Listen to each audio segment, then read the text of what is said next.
एक प्रश्न और अर्चना कौशिक जी का है कि नमन गुरुजी, मंजिल को पाने की जल्दी ना हो, सफ़र का मज़ा लूँ, लेकिन इतने वर्षों की भागते रहने की आदत के कारण सब गडमड हो रहा है, कुछ कहें प्रभु।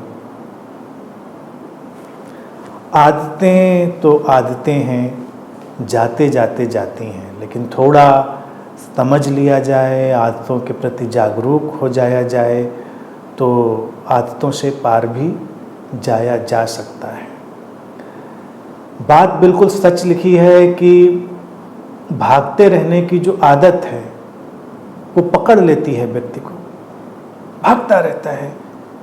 और ये अध्यात्म ये क्या है, न खोना न पाना, ये कोई जल्दी नहीं, एक परिपूर्ण गर्दभत्व, गर्दभ गधा जिसको कहते हैं, शांत ठहरे हुए निर्लिप्त सफर का तभी आनंद है, उस समय का भी तभी आनंद है। लेकिन ध्यान और अध्यात्म में भी लोग जब पढ़ते हैं तो आदत के अनुसार वो भी भागते रहते हैं। तो उस भागते रहने की आदत के कारण ही देखिए, इस आश्रम से उस आश्रम, इस शिविर से उस शिविर, इस पैकेज से उस पैकेज, लोग भागते रहते हैं। उनको लगता है पता नहीं जल्दी जल्दी सब कर डालना है। कई लोग तो एक एजेंडा बना के चलते हैं और स्थिति बड़ी विचित्र है। इतने कोर्स, इतने प्रोग्राम, इतनी ध्यान विधियाँ, इतनी चीज़ें, क्या करें क्या ना करें, क्या छोड़ें क्या पकड़ें। उनको लगता है कि भाई सब कर डालें जल्दी जल्दी, और वो संभव नहीं हो पाता, मुश्किल आ जाती है। अध्यात्म में भी भागते रहना आते हैं केवल, और ध्यान का अर्थ ही है ठहर जाना। इसके लिए करना क्या होगा, देखिए छोटी सी बात, जीवन में छोटी छोटी खुशियों का आनंद लेना शुरू करें। छोटे छोटे पल, छोटी छोटी खुशियाँ, कुछ बहुत बड़ी चीज़ ना ढूंढें।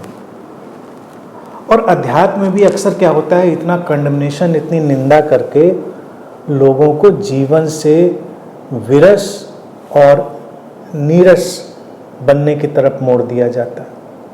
लोग सुन रहे होते हैं, ये कोई जीवन है, ये वासनाओं में लिपटा जीवन, जीवन में तो परम मुक्ति चाहिए।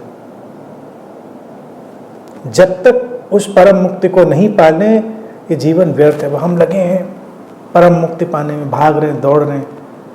शांत बैठकर खाना भी खा रहे थे तो भी गिल्ट पकड़ लेता है कि खाते रहेंगे, ये खा खा के ही जीवन बेकार कर लेंगे, मुक्ति नहीं पाएंगे कभी। क्या एक कप चाय आराम से पी रहे थे बैठकर या कुछ भी, और अचानक गिल्ट पकड़ लेता है कि बस चाय पीने में ही जीवन जाया हो रहा है। किसी अपने लव्ड वन के साथ बैठे, प्रियजन के साथ, लगा बस सांसारिक मोह माया में, इस सांसारिक लगाव में ही जीवन व्यर्थ कर ले रहे। उस परम से प्रेम कब करेंगे, उस परम के प्रेम में कब जाएंगे, बड़ा गिल्ट आता है। तो कई आध्यात्मिक लोग तो इतने गिल्ट में भर जाते हैं कि उनको तो मौका ही नहीं मिलता, करें क्या। जबकि इसी भारतीय दर्शन ने सर्वोपरि जीवन का सम्मान करना सिखाया। जीवन का सम्मान करते हैं तो हम एक एक पल का सम्मान करते हैं, उस पल में घटी हुई हर घटना का सम्मान करते हैं, वहीं से द्वार खोलते हैं। सब कुछ वही है, सब कुछ वही है, ये जान लेना ही मुक्ति है। मुक्ति कोई बड़े ऊंचे पेड़ में लगा हुआ फल नहीं है जिसको आप लंबे होकर, ऊंचे होकर पाएंगे, या कोई बहुत लंबी सीढ़ी बनाकर आप चढ़ेंगे। तो साधना में सीढ़ी बनाने में लगे हैं लोग। आज हम नवरात्रि के देखिए अवसर पर बैठे हुए हैं, और मैंने कितनी बार कहा, ये अनूठी अभिव्यक्ति है भारतीय दर्शन की, जब हम आदिशक्ति का वर्णन करते हैं और उनको सब चीज़ में हम शामिल कर देते हैं, ब्रह्म रूपेण, शक्ति रूपेण, और जितना भी हम कहते हैं, या देवी सर्वभूतेषु वाली बातें याद करिए। भ्रम भी वही है, आलस्य भी वही है, सक्रियता भी वही है, संशय भी वही है, समाधान भी वही। वो आदिशक्ति, वो विराट सृजनात्मक शक्ति या वो स्रोत, सब कुछ वही है। जब हमारे अंदर भ्रम के बादल घिरे तब भी वही घिरा, जब हमारे अंदर समाधान का सूरज चमका तब भी वही चमकी, वही चमका।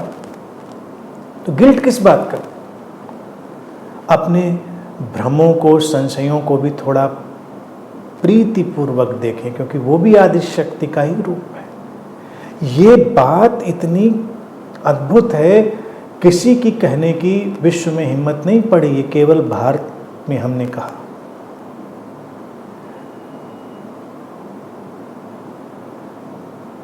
बीमारी भी वही है तो स्वास्थ्य भी वही है। बीमारी आई तो बीमारी में ठहर जाइए, स्वास्थ्य आया स्वास्थ्य में ठहर जाइए। बीमारी का समाधान ढूंढिए, लेकिन ये जानिए कि ये वही माँ है, आदिशक्ति है, जो बीमारी के रूप में आई है। तो बीमारी के प्रति तुम्हारा दृष्टिकोण बदल जाएगा। अपने जिस अज्ञान को लेकर तुम भ्रमित हो, उसको बस तुमने जाना कि ये भी वही माँ है, आदिशक्ति है, परम स्वरूप, स्रोत, द ओरिजिनल कॉन्शियसनेस।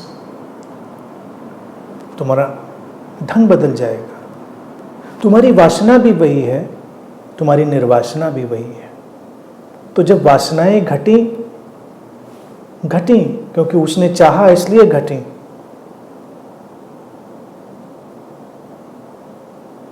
तो कुल मिलाकर इसका मतलब क्या निकलता है? बहुत सरल शब्दों में कहा जाए, जीवन को बहुत गंभीरता से ना लें, टेक इट इजी।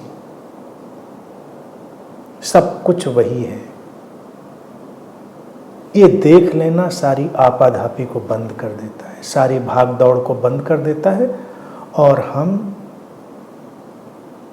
एक गहरी प्रशांति में उतर जाते हैं, और वहाँ से समाधान घटता है।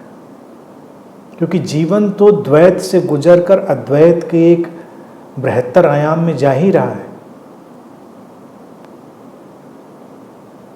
वो साधक ही अद्भुत हो जाता है जो अपने अज्ञान का भी सम्मान करता है। अज्ञान से घबराता नहीं कि कब अज्ञान से मुक्त होंगे, नहीं, अज्ञान का भी सम्मान करता है। चाहा है उसने, उस आदिशक्ति ने तो आया है। हम कौन सा किसी खेत में पैदा करने गए थे? वो चाहेगी आदिशक्ति तो इस खेत में कुछ अंकुर फूटेंगे ज्ञान के। I don't care, I take it easy.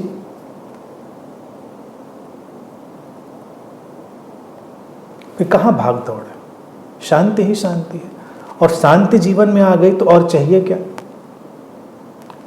जीवन में मुक्ति वुक्ति तो ये सब बेकार की बातें पड़ी रह जाती हैं।